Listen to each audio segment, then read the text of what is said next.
What's going on YouTube? Thanks for tuning into the channel. Welcome to Oh So Simplified. Coming to you with the video here about if not now, then when.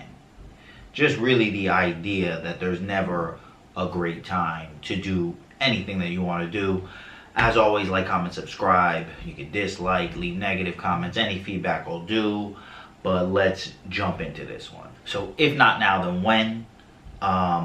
This is a concept that I kind of tell myself a lot of the times when I'm trying to embark on something. It's a theme pretty much for this whole year in terms of things I'm doing, one with this channel and surrounding channels that are going to be part of this, as well as, you know, with fighting and things of that sort, and just really the trajectory that I'm looking to pivot and take my life. Even buying this house to an extent, I did not have to make this type of move.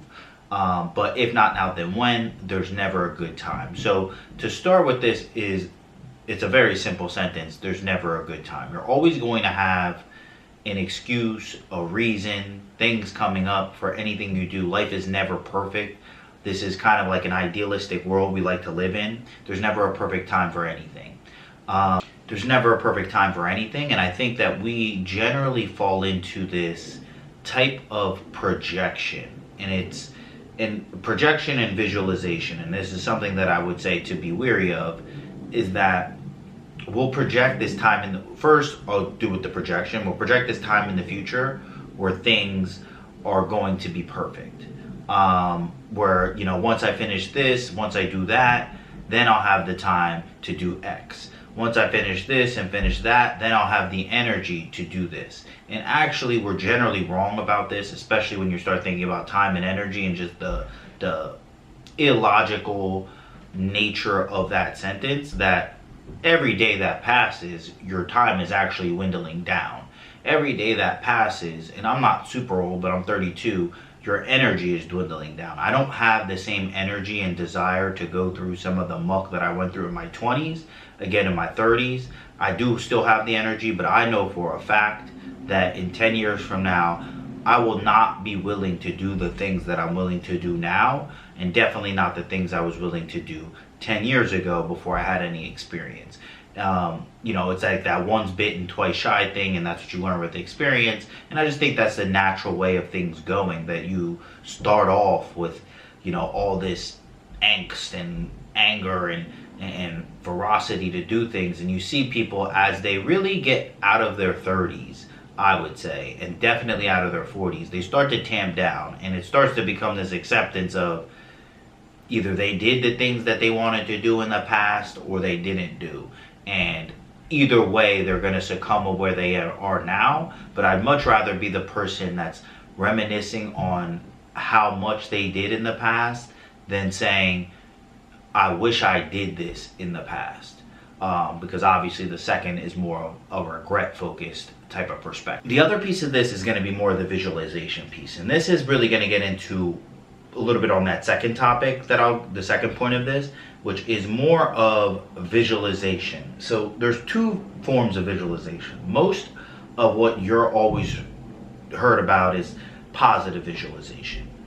And I would say to be wary of this in a particular way. Like, obviously visualizing, imagining, feeling yourself being in something is a great thing because it kind of gives you a framework to work from. I think dreaming and having these lofty ideals are very, you know, important, especially to have a direction to help fuel you through your goal, and also to have something to hold on to. I write my goals all the time, but if you only visualize and think, you're never going to get to the place. It is going to take some sort of action, taking the visualizations and putting them into practice.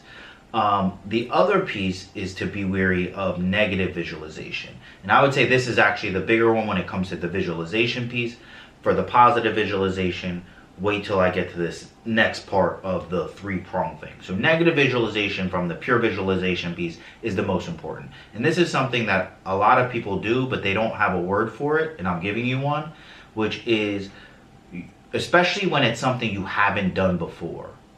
Or you've tried to do and have failed. So here's one, for example, that's like a pretty simple one. Like if you smoked cigarettes or something and you wanted to quit cigarettes and you've tried before And this time when you tell yourself, I'm going to do it, I'm not going to smoke anymore, but you have these past occurrences of visualization, when you start thinking about it, you're going to visualize all of the times where you did it and failed.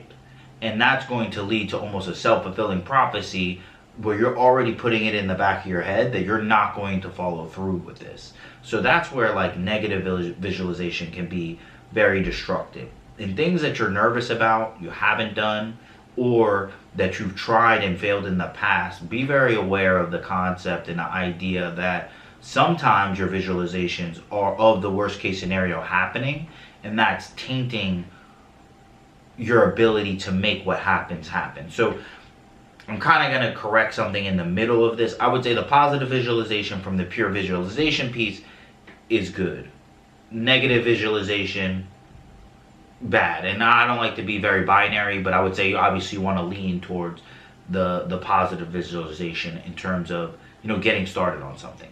Now where the positive visualization hits a crux is when it comes to talking. Now I am probably the king of this, and this is where it's like, I just like, if you can get me on a rant, I will keep talking.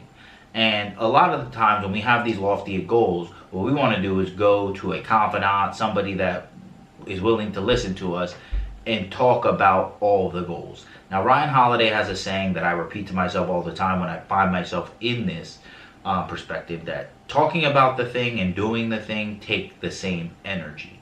So when you have these lofty ideals, these visualizations, these goals that you want to hit, it's great to think about it, but then you need to have the, you know, shorten the distance from, you know, they say it in speech, but it's from mind to tongue, mind to action. That you're going to take what's in your head and start acting upon it, and not, ironically, talking about it. So it's like ironic because that's a mind to tongue, but I digress.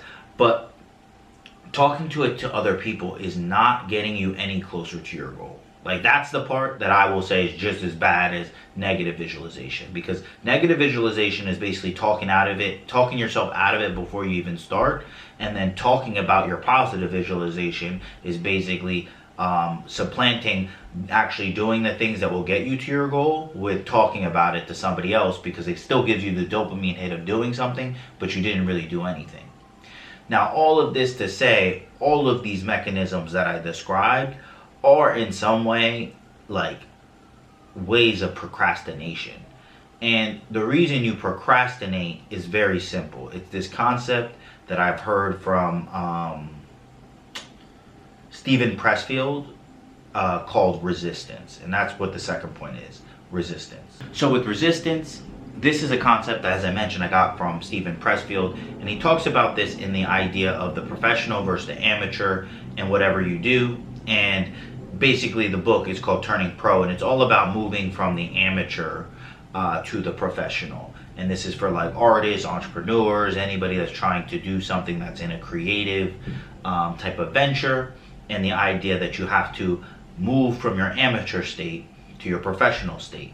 And the biggest difference between amateurs and professionals is that amateurs succumb to resistance, and then the professionals overcome the resistance. And really what he's saying, this idea of resistance is that every day you wake up, there is this force, it's like gravity, that is pulling you kind of away from your ideals, that you always have to move through. Like, how come all of the things that you want to do, that you plan the night before, you're so excited to do, when you wake up in the morning, all of that energy is gone. The anxiety you had before is there, and you have to re-overcome it. That's the idea of resistance, is this thing that's holding you back from what you ultimately want to do. It's like this invisible force that everybody feels, but the difference between the amateurs and the people who don't get somewhere and the people who do is that the people who do, the professionals, they are able to, you know, move in spite of that.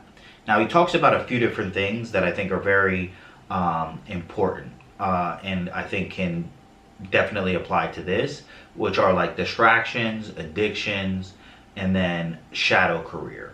So distractions. Now, this can be people, this can be anything that you would enjoy that is somewhat like different than the thing that you need to be doing, and it also could be other things that are productive that it's just not the time to do this. Like I would always, when I was in college, whenever I needed to study for a test, I would start cleaning my house. It was something I wouldn't do, my dorm or whatever apartment. It's like I wouldn't do it all the other times, but the day I had a paper to write, I was willing to put 3 hours in to cleaning up every room, organizing drawers I've never been in, because it was a distraction that had like allowed me to succumb to the resistance that was just easier than actually going through the resistance. Distractions can be people as well.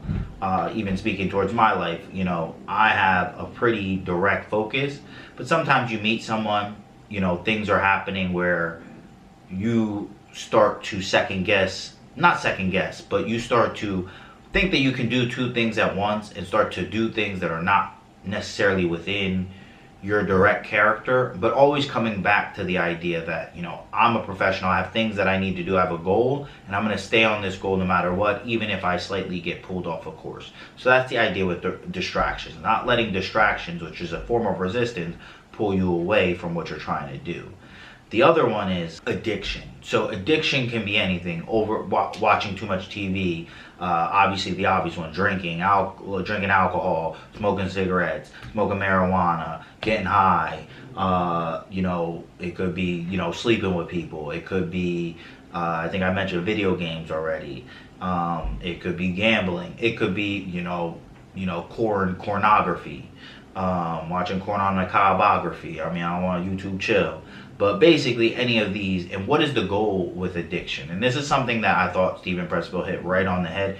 It's obliteration and it's incapacity. You are trying to put yourself in such a state where you can't think, and this works easiest with like getting high, that this has given you some sort of levity from the resistance that you feel, that now you don't have to move through the resistance because you're now incapacitated, that time actually has to pass for you to even be able to be capable of doing anything.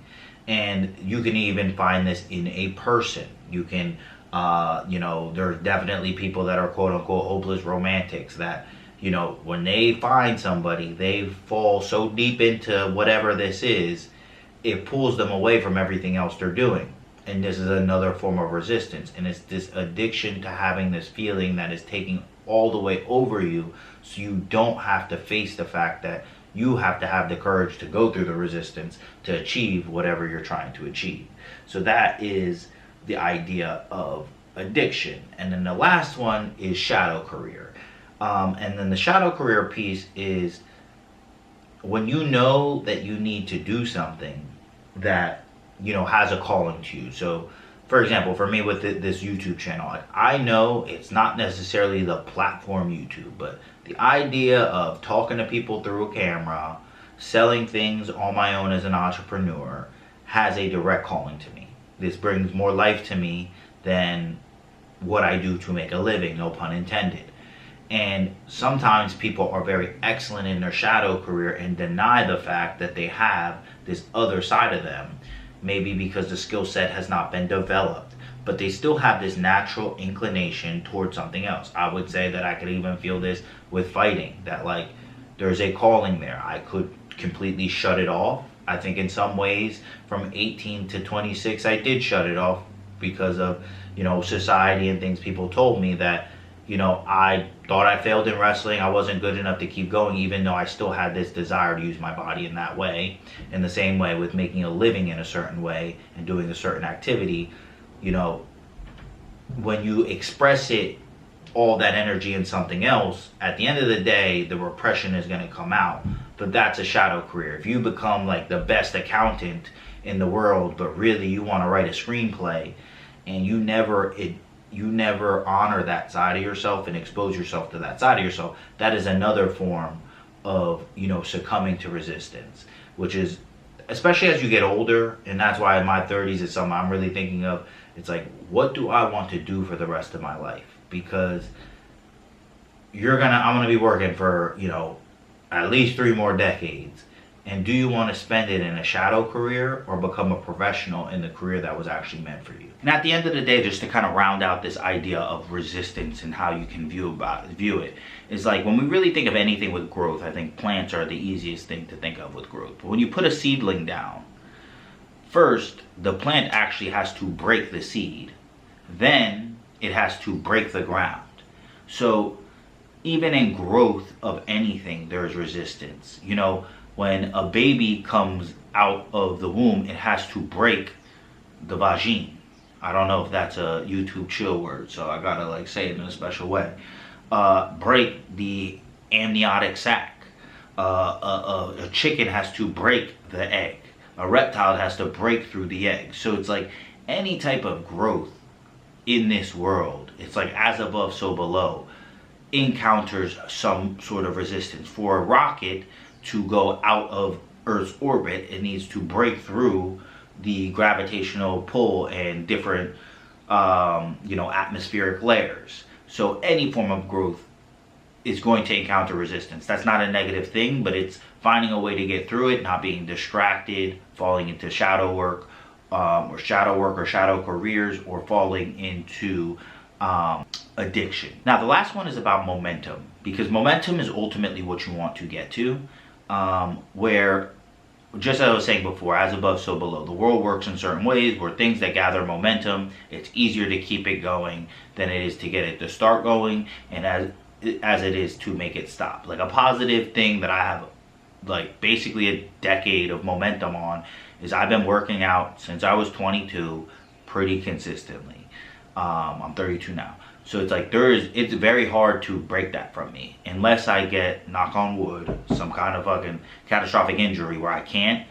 It's not going to stop, because this is what I do. This is the thing that makes me happy. It's a part of like my hormonal balance, my mental balance, that like I'll sacrifice sleep to work out. Like I'll sacrifice eating to work out. I'll sacrifice many things to work out, because it is something that has a ton of momentum in my life. Now, when it comes to achieving your top goals or the things you aspire to be the most, you want to gain that momentum moving towards it as well. And momentum is not, like everything I'm talking about is not a moralistic thing, good or bad. There's positive momentum and negative momentum. If you have not been working out for 40, 50 years, or not, maybe not that long, for the last 5, 10 years, then getting yourself to work out is going to, one, encounter a ton of resistance, and then two, it's gonna take a lot of effort because there's no momentum going that way. And what do I mean? You're gonna get sore. Like I don't really get sore like that anymore. You're gonna get sore. You're gonna not have motivation to do it. You're gonna have more days where you want to not do it or not do anything.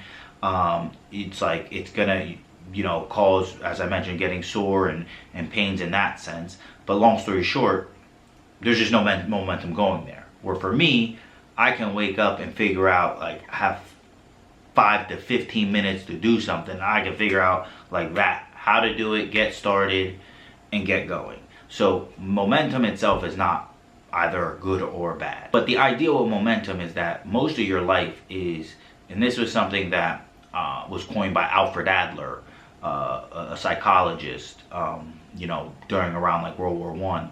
But he basically was saying that most of life is are nothing days. They're days that have no real craziness, crazy significance. It's just a day to day. When you think about you're at a job for a year. When you think about the majority of the days, it's not like anything in particular crazy happened. When you think about being in a relationship with somebody for a year, throughout that year, it's not like a bunch of crazy things happened. When I think about my training at Radical in terms of MMA, it's not like every day I'm learning this crazy move or this crazy improvement.